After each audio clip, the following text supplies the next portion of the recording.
મિત્રો, સ્વાગત છે તમારું ફરી એકવાર એક નવા વિડીયો સાથે અમારી ચેનલ નવી યોજનામાં. મિત્રો, આજના વિડીયોમાં આપણે પશુપાલકો માટે પશુપાલન વિભાગની એક એવી અગત્યની યોજના વિશે વાત કરીશું કે જે યોજનાનું નામ છે કેટલ શેડ બાંધકામ સહાય યોજના, એટલે કે ગમાણ યોજના. મિત્રો, આ યોજનામાં પશુપાલકોને પોતાના પશુઓને રહેવા માટે ગમાણ, ડોલ તથા પાણીની ટાંકી બનાવવા માટે ₹30,000 સબસિડી આપવામાં આવે છે. તો મિત્રો, આ યોજનાનો લાભ કોને કોને મળવાપાત્ર થશે? આ યોજનામાં લાભ મેળવવા માટે અરજી કઈ જગ્યાએ કરવાની રહેશે અને અરજી કરવા માટે કયા કયા ડોક્યુમેન્ટની જરૂર પડશે, આ તમામ માહિતી આપણે આજના વિડીયોમાં મેળવીશું. તેથી વિડીયોને છેલ્લે સુધી જુઓ.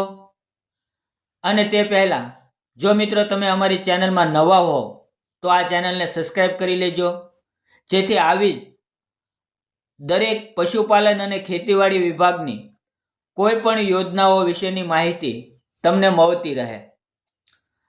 તો મિત્રો, આ યોજનામાં તમને ગાય અને ભેંસના પશુઓને રહેવા માટે જે કેટલ શેડ, એટલે કે આપણે ગમાણ કહીએ છીએ, અને પ્લાસ્ટિકની ડોલ તથા પાણીની ટાંકી બનાવવા માટે જેટલો ખર્ચો થાય છે તે ખર્ચના 75% અથવા તો વધુમાં વધુ ₹30,000 આ બેમાંથી જે ઓછું હોય તે સહાય આપવામાં આવશે.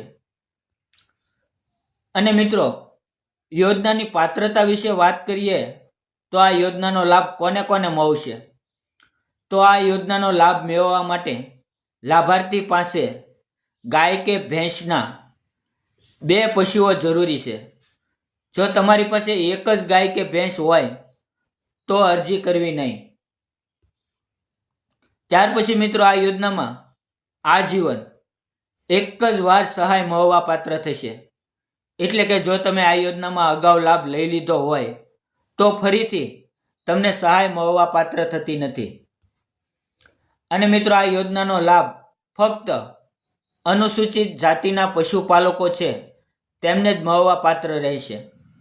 હવે મિત્રો, જો તમારે આ યોજનામાં સહાય મેળવવી હોય તો ઓનલાઈન અરજી ફોર્મ ભરવાનું રહેશે. અને ઓનલાઈન અરજી ફોર્મ છે તે આઈ ખેડૂત પોર્ટલ પર જ ભરવાનું રહેશે.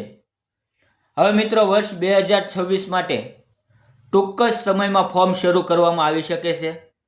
પરંતુ ફોર્મ ભરવા માટે તમારે કેટલા દસ્તાવેજો તૈયાર રાખવા, કયા કયા દસ્તાવેજોની જરૂર પડશે, જેથી કરીને ફોર્મ ભરતી વખતે કોઈ સમસ્યા ન ઊભી થાય તેની વાત કરીએ તો જેની અંદર લાભાર્થીનું જાતિનું પ્રમાણપત્ર, રેશન કાર્ડની નકલ, લાભાર્થી જો દિવ્યાંગ હોય તો તેના માટે દિવ્યાંગતાનું પ્રમાણપત્ર, તેમજ બેંક પાસબુકના પ્રથમ પાનાની નકલ અથવા તો રદ કરેલો ચેક સાથે જોડવાનો રહેશે. ત્યારબાદ મિત્રો, આધાર કાર્ડની નકલ, તે પછી 7, 12 અને 8 અના નકલ, જેમાં જો તમારું ખાતું સંયુક્ત હોય તો એના માટે અન્ય ખાતેદારોની સહમતિ પણ લેવાની રહેશે.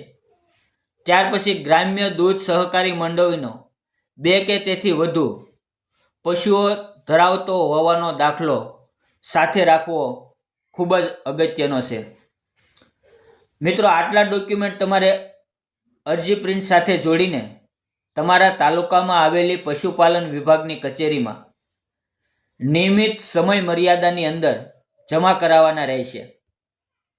તો મિત્રો, આવી રીતે પશુપાલકો માટે એક અગત્યની યોજના કહી શકાય કે જેમાં તમને પશુઓ માટે કેટલ શેડ સાથે પાણીની ટાંકી અને પાણીની ટાંકીની સાથે ડોલ પણ આપવામાં આવે છે. અને તેની ઉપર ખૂબ જ સારી સબસિડી આપવામાં આવે છે. જો મિત્રો, આ યોજના વિશે કોઈ મૂંઝવણ હોય તો કોમેન્ટ બોક્સમાં જણાવી શકો છો. ચેનલ સબસ્ક્રાઈબ કરવાનું ભૂલશો નહીં. જય જવાન, જય કિસાન, જય હિન્દ મિત્રો.